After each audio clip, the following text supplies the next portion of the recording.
Welcome to Learn Chemie, your own classroom. Type of crystal systems.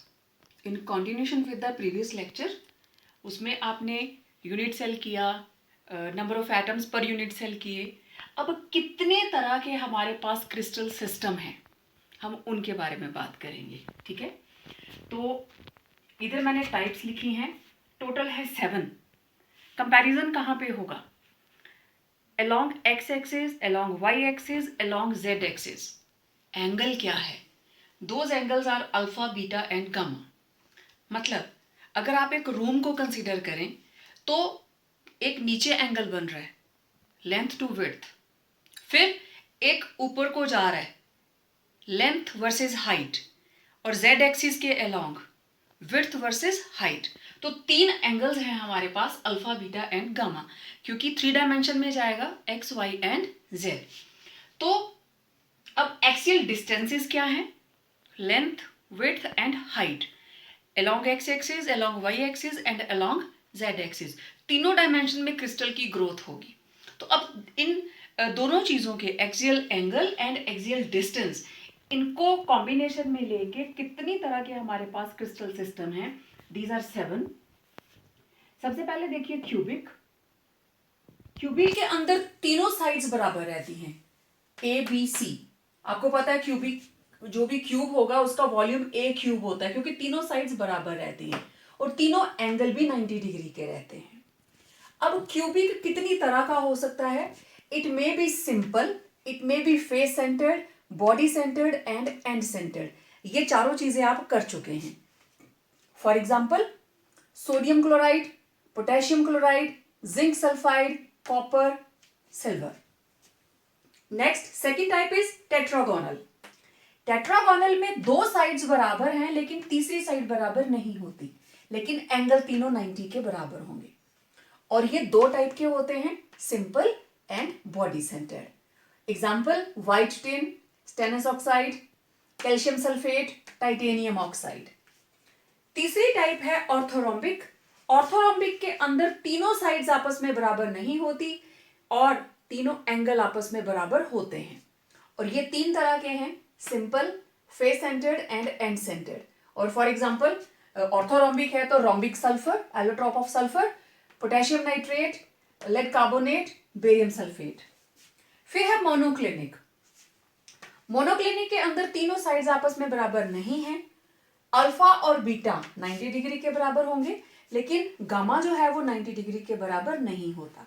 ये 2 तरह के हैं, simple and end centred. And for example, sulphur का ही एक और allotrope, that is monoclinic sulphur. Now focus here, triclinic. तीनों sides आपस में बराबर नहीं है और तीनों एंगल भी आपस में बराबर नहीं है. और सबसे बड़ी बात, कोई भी एंगल 90 डिग्री के बराबर नहीं है. और ये एक ही तरह का है, simple. For example, copper sulphate. अब कॉपर सल्फेट के जो क्रिस्टल्स हैं, they are having triclinic structure. Potassium dichromate and orthoboric acid के क्रिस्टल्स. Then rhombohedral. रोम्बोहेड्रल के अंदर तीनों साइड्स आपस में बराबर हैं, like a cube, A equal to B equal to C. तीनों एंगल भी आपस में बराबर हैं, A alpha equal to beta equal to gamma, but these 3 are not equal to 90 degree. एक ही टाइप है इसमें, simple, calcium carbonate, sodium nitrate, cinnabar, mercuric sulphide, quartz. These are the examples. And last, hexagonal. Hexagonal में 2 sides आपस में बराबर हैं, but third side जो है वो बराबर नहीं होगी. और 2 एंगल 90 डिग्री के इक्वल होंगे और गामा जो है it is equal to 120 degree. और आपको पता है इसका बेस्ट एग्जाम्पल हेक्सागोनल का ग्रेफाइट. और एक ही टाइप है इसमें, सिंपल. तो एग्जाम्पल में आ गया graphite, zinc oxide, beryllium oxide and cadmium sulphide. अब जरा आप इसका टोटल देखिए, 4 2 3 2 1 1 1 6 3 9 9 2 11 12 13 and 14. And these are total 14. And these are called Bravais lattice. तो Bravais lattice कितने रहते हैं? टोटल 14. तो ये थे type of crystal systems. And now we have to calculate about nearest neighbouring distance between different unit cells. और हम cubic का एग्जाम्पल लेके उसको करेंगे. Now nearest neighbouring distance and radius of atoms in a unit cell, कि जो atoms unit cell के अंदर प्रेजेंट है उनका नियरेस्ट नेबरिंग डिस्टेंस क्या रहेगा और रेडियस क्या रहेगा. ठीक है, तो ये हमने सबसे पहले एग्जांपल लिया है सिंपल क्यूबिक यूनिट सेल का. ये मैंने बनाया है atoms are only at 8 corners. तो मैं इस वाले फेस को थोड़ा सा एनलार्ज करके बनाने लगी हूँ. इसको ऐसे बना दिया. तो ये 1 2 3 4, ये 4 एटम्स मैंने आपको पहले भी दिखाया था कि ये बिल्कुल ऐसे क्लोजली पैक्ड होती हैं. ऐसा नहीं है कि कॉर्नर पे हैंग कर रही हैं. तो अब ये ABCD, ये आपके सामने स्क्वायर बन गया, साइड ऑफ अ क्यूब. तो ये ABCD, लेकिन इस A के अंदर AB, it's a side of cube A, और कितने रेडियस है इसके अंदर? 2 रेडियस. ठीक है, तो नियरेस्ट नेबरिंग डिस्टेंस D कितना हुआ फिर? Equal to AB. इनका आपस में नियरेस्ट डिस्टेंस कितना है? Equal to AB. और किसके बराबर आया? A के बराबर. तो D is equal to A. अब रेडियस कितने हैं इसमें? 2. तो रेडियस किसके बराबर होगा? D/2. तो D किसके बराबर है? A के बराबर. तो रेडियस कितना आ गया? A/2. और A किसके बराबर होगा? 2 इधर चला गया, 2R. तो nearest neighbouring distance is D और रेडियस कितना आया? A/2. This is the case of simple cubic unit cell. Next is face centred cubic unit cell. अब देखिए, अलोंग विद द कॉर्नर्स, हर फेस के ऊपर एक एक एटम है. तो मैंने ये वाला फेस कंसीडर किया, इसको एनलार्ज करके मैं बना रही हूँ A, B एंड C. तो आप देख सकते हो अलोंग द डायगोनल 1 2 3 एटम्स हैं और इधर को 1 2 3. तो ये देखिए, ये रहा डायगोनल वाला सिस्टम AC, और ये रहा AB, और ये रहा BC. अब देखो AB किसके बराबर है? A के बराबर. This is A. और ये डिस्टेंस भी क्या है? A. AC भी किसके बराबर है? ये साइड ऑफ क्यूब हैं, ये भी A के बराबर. लेकिन ये जो AC है, AC के अंदर देखिए 1 R, 2 R, 3 और ये 4. AC के अंदर एक फुल एटम है और 2 हाफ हाफ एटम्स हैं. तो अब देखिए, according to Pythagoras theorem, it's a right angle triangle. तो AC स्क्वायर किसके बराबर होगा? AB square plus BC square. अब AC स्क्वायर, AB कितना है? A square. BC कितना है? A square. तो ये आ गया 2A स्क्वायर. AC किसके बराबर आएगा? अंडर रूट चला जाएगा दूसरी साइड. तो इसको सॉल्व करके A बाहर आ गया, A under root 2. This is AC. और अब आपको पता है नियरेस्ट नेबरिंग डिस्टेंस D किसके बराबर होगा? इस AC का हाफ. तो D किसके बराबर आ गया? AC/2 किसके बराबर होगा? A under root 2/2. ये आ गया हमारे पास D. तो ये रही हमारी एक डेरिवेशन. अब देखो D किसके बराबर है? D is equal to AC, और ये आगे किसके बराबर है? 4R. D is equal to 4R. Now AC is equal to A under root 2. अब मुझे A निकालना है. तो A किसके बराबर हुआ? A will be equal to AC upon under root 2. और मैंने आपको इधर बताया AC किसके बराबर है? 4R के बराबर.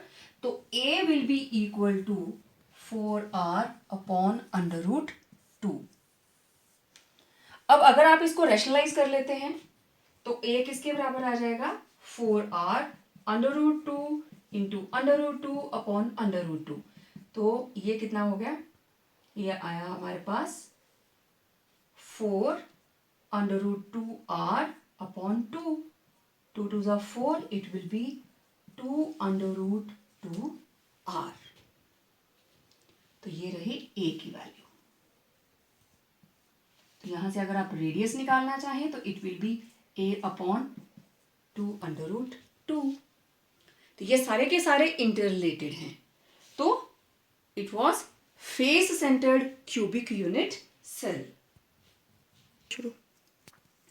Next is body centred cubic unit cell.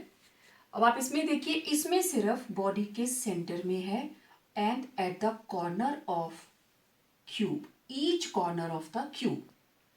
अब A B, this distance is A, B C, this distance is A, ठीक है। मुझे चाहिए नियरेस्ट नेबर डिस्टेंस जिसमें बॉडी सेंटर वाली एटम जो है वो इंक्लूड हो रही है। जैसे फेस सेंटर में हमने लिया था, उसी तरीके से मुझे ए डी चाहिए।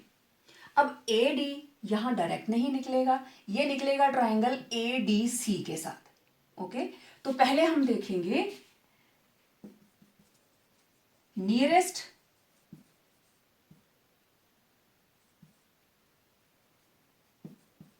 नेबर डिस्टेंस किसके बराबर है, ए डी के बराबर।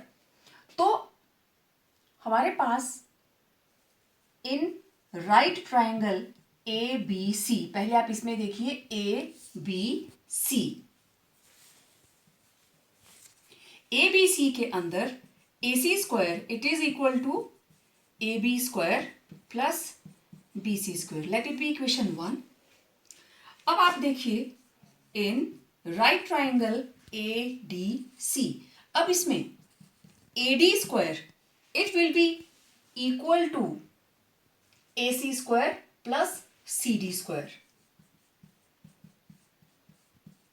अब सी डी अगेन किसके बराबर है, ए के बराबर। और देखिए ए सी किसके बराबर था, A B square plus B C square, तो मैं इसको लिखूंगी A B square plus B C square plus C D square and it is A D square. ये क्या आ गया, A square A square A square और ए डी स्क्वायर, ये बन गया 3a स्क्वायर। अब ये रहा ए डी अंडर रूट, ये आ गया A under root 3, this is A D. अब nearest neighbouring distance it will be divided by 2, क्योंकि टोटल जितना लंबा हमारे पास ये साइड है उसको हाफ करेंगे, that is the nearest neighbour distance. तो it will be equal to, D will be equal to, ये इसके बाद मैं इधर लिखने लगी हूं, D will be equal to A D by 2। तो ए डी हमारे पास कितना आया, ए अंडर रूट 3, तो हम इसको डिवाइड कर रहे हैं 2 से, तो नियरेस्ट नेबरिंग डिस्टेंस हमारे पास कितना आ गया, d equal to A under root 3 upon 2। अब रेडियस किसके बराबर होता है, it is equal to D by 2, तो d हमारे पास ये रहा, तो रेडियस किसके बराबर हो जाएगा, a अंडर रूट 3 बाई 2। अब एक और 2 आ गया ना इसके साथ, ये d की वैल्यू हमने अभी तक लिखी, तो मल्टीप्लाइड बाय 2, तो ये हमारे पास आ गया a अंडर रूट 3 अपॉन 4, ये रहा रेडियस। और यहां से आप a की वैल्यू भी निकाल सकते हो, a will be equal to 4r upon under root 3। अब एक बार फिर से देखिए, बॉडी सेंटर के अंदर जो बिल्कुल बॉडी के सेंटर में है हमें वो एटम लेनी है, तो हम डायरेक्ट इसको नहीं निकाल पाएंगे, पहले हमें ए सी की वैल्यू निकालनी पड़ेगी। तो नियरेस्ट नेबरिंग डिस्टेंस हमारे पास रहा ए डी, और ए डी को डिवाइड करेंगे 2, D will be equal to A D by 2। अब पहले ए बी सी ट्राइंगल में देखो, ए बी सी, तो A C square is equal to A B square plus B C square, ये चीज आ गई। Then A D C, this is A D C, again according to Pythagoras theorem, A D square will be equal to C D square plus A C square. तो A C square किसके बराबर लिया हुआ हमने, A B square और B C square, इनकी value यहां put कर दी, तो A D A square A square A square, ये स्क्वायर जाएगा तो दूसरी साइड स्क्वायर रूट बन जाएगा। अब ये सिंगल होके बाहर आ जाएगा, A D is equal to A under root 3, तो डी किसके बराबर होगा, ए डी बाई 2, तो ए डी की वैल्यू है A under root 3, it will be divided by 2, तो ये हमारे पास आ गया डी। इसके बाद रेडियस किसके बराबर होता है, डी बाई 2, तो इस वैल्यू को 2 से डिवाइड करेंगे तो आपके पास क्या आ जाएगा, रेडियस। अब रेडियस में आपके पास एज लेंथ है a, तो आप वहां से एज लेंथ भी निकाल सकते हैं। तो ये था nearest neighbouring distance and radius of atoms in given unit cell. So see you in next video.